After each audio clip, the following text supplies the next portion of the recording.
Hi guys, my name is Shane Cuthbert and I'd like to welcome you back again. Thanks for sticking with us and thanks for sticking with the course. And I hope you see it through to the end and get those results that you really came here looking for. What I'm going to do in a moment is I'm going to tell you the answer of that question that I asked you in the last video. I'm going to give you those answers in a moment, but first, what I'd like to do is I'd like for you to think about something else. So what happens when most people come to therapy, actually, and even in everyday life, what most people do is they externalize problems. So what I mean by that is they'll come to therapy or they'll talk to me and they'll say, this thing is causing me anxiety, or that thing is causing me distress. If I didn't have that thing in my life, I would feel better. So what they're doing is they're blaming, basically these external things for their problems. And when we do that, we're unconsciously sending a message to our minds that those problems are out of our control and we don't have any ownership over them. And because we don't have any ownership over them, we can't change them. Okay, so we're taking these feelings and we're taking these things, these struggles, these hurdles, these things that we're dealing with, and we're pushing them away externally. In a way, we're sort of trying to protect ourselves. We're giving ourselves an excuse to say, well, I couldn't change that thing, it was out of my hands. Okay, it's not my fault that this thing happened. It's not my fault that it feels that way. But in order to really recover and really change, we need to take ownership of those external things, okay? Now, we spoke in a couple of videos about how we can't change our environment, okay? We can't change other people, and sometimes we can't change some of the things, like we can't change our boss, we can't change our job or our workplace. But when we do decide to take ownership of our problems, we learn that then we're in a position of power and security and surety, and we can find another job, we can find a new boss, we can start spending less time with those negative people in our lives and spend more time with much more positive people. So it's important to learn to internalize our problems, okay? Because everyone's talking about our problems as though they're happening to us. This thing is happening to me right now. Like, it's out there, out in the wilderness. You can see it through the window, and it's affecting me, okay? It's affecting me. It's got me trapped inside the house, okay? And I'm looking out at it. That's externalizing our problems. So we really need to focus in this video on internally focusing on our problems. So we're really just flipping the switch. What we're really doing when we externalize these problems and these feelings is we're really just playing the game of the victim. Like, we have no control over this situation. I can't help it. I get anxiety when I'm in a crowd of people, or I can't help it, this person's treating me negatively. I can't help it, my work makes me feel like this. Okay, and usually we come to therapy asking for help. We do feel somewhat ashamed. It's a big step to go ask for help and seek therapy. And so we approach therapy as, something that is, it's usually a point we've reached a breaking point, or we've reached our rock bottom before we have, reached out for that help. And we do. We're all guilty of, playing the victim card a bit. And that's okay, to be a victim. Some people are victims. But what we really want to learn to do is to really conquer that and really become, I guess, really in control of our own lives. We want to take that control back. Okay, stop being victim to all these things outside the window things out there in the outside world and really start accepting that we have the control and the power to change those things. If a particular problem is something that we are doing as a process, that gives us a sense of ownership over that problem. And having a sense of ownership over that problem gives us the ability to accept that we can, in fact, change that problem. What I'd like you to do is from now on, really take ownership over our problems. And what I might get you to do really is, instead of saying something like, that thing is causing me depression, you might say something like, I am doing a lot of depression right now. Or instead of saying that thing gives me a lot of anxiety, you say, I'm doing anxiety right now. Okay? Instead of saying that thing causes me a lot of stress, how about saying, I'm doing a lot of stress right now? So what you're doing is you're turning those feelings back on yourself, you're internalizing them, and unconsciously what you're doing is you're sending a message to yourself saying, I am doing these things. Once you accept that you are doing these things as a process, you can then start to change those things, okay? Because you've now just become aware of it. You've now just become aware that you are doing all of those things. You are responsible for your feelings. You are responsible for your actions and your reactions, okay, to the things that, yes, the outside world may impose certain things on us. People might do terrible things to us. People might do things that, yes, would cause us to feel stressed or depressed. But that's a dead-end street, okay? Now, if we want to turn that dead-end street into a roundabout, we have to change the way that we're looking at these things. So something as simple as, coming home from work saying, oh my God, I'm so stressed today, is a great start, okay? I'm doing stress. I am feeling stress. It's my fault, okay? Take ownership over it. It's only when you can take ownership of something and be aware of something, firstly, that it's happening, that you can actually take the chance and the opportunity to really change. Now, let me tell you, moving forward, what our biggest hurdle to taking that ownership and taking that responsibility is going to be. And this is what it is.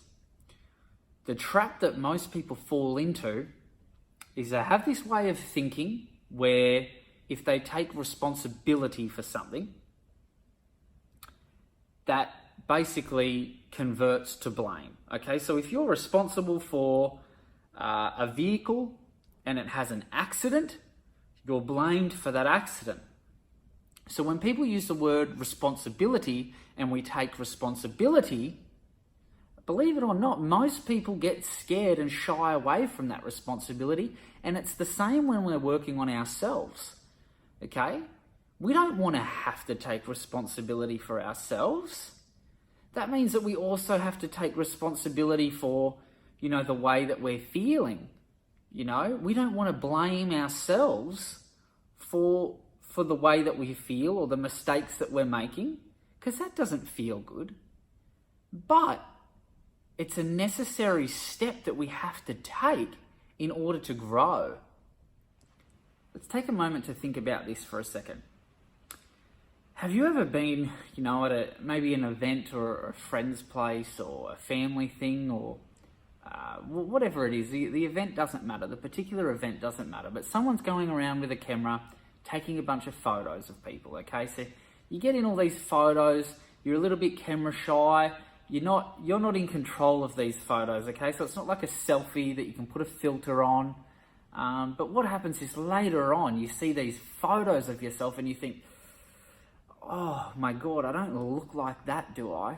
Please don't tell me I looked like that. Oh, that's a terrible angle. that's a bad look. I didn't have my makeup done properly. I've got my eyes closed. So I'm sure everyone can relate to that feeling. Similarly, have you ever seen a recording of yourself or heard a recording of your own voice and you think, oh my God, I don't actually sound like that, do I? Like, that sounds horrible, right? Now, back in one of the other videos, I was talking to you about how we are always constantly communicating with ourselves, okay, on the inside. Remember the mirror, and we're looking into the mirror, and our unconscious mind is always reflecting, our conscious mind. So when we see or hear ourselves and we think sort of negatively about it, what kind of message do you think that we are communicating to ourselves in that moment? Now, what kind of message do you think we're sending to ourselves, our inner selves, our unconscious mind, when, we hear that voice and think, oh my God, we see that photo and sort of cringe just a little bit? What do you think that message is that we're sending to ourselves? Now I'm going to answer that question, okay? The reason why we aren't more self-aware, more of the time, more frequently, is because we tend to be very judgmental people, okay? And not of other people. I'm talking about ourselves. We judge ourselves more harshly. We criticize ourselves more harshly than other people do. And to prove my point, think about it this way. Obviously we look and sound the way that we do, and we're surrounded by friends and family that accept us for who we are. Okay, so obviously whatever, we may think is not quite right about us, those things that we don't like about ourselves, other people do, okay? Other people like us for who we are. Now, if we flip the coin, if, let's say, a loved one, a family member, or a friend came to you and said, oh, I don't really like the way that I look. And you say, oh my God, no, you look great, I don't really like the way I sound. You say, you sound normal. You've sounded like that all the time. So when you look at it that way, does that give you some perspective towards what I'm talking about, what I'm trying to explain here? Is that people always judge themselves more critically than we judge others. And we're very good at judging others, and we're extremely, very, very good at judging ourselves. And the reason for this really is because of the media. It's because of social media now. Everyone's got to have a filter. Everyone's got to sound this way. Everyone's got to look that way. Okay. And in the media, I guess we're portrayed as, there's celebrities, and they're portrayed as being, amazing, or they're portrayed as being, not amazing. Like, oh, what was she thinking? Why did she wear that dress to the red carpet? Or what was he thinking? Oh my God, he looks terrible, and the media is constantly feeding us and teaching us. The media is teaching us to be more judgmental of ourselves. And that's exactly why we find it difficult, and why we don't become more self-aware more frequently. That's the answer to the question. We are more critical of ourselves than what other people are. Our biggest hurdle towards becoming more self-aware is our own self-judgment. And it's untrue, it's inaccurate, and it's unhelpful. And it stops us making the changes that we want to make. Most of our learning happens unconsciously. Just like most of the problems that we have learnt to do, we have learnt to do them unconsciously. Somewhere along the way we picked them up. It might have been from our parents when we were younger, it might have been from the media.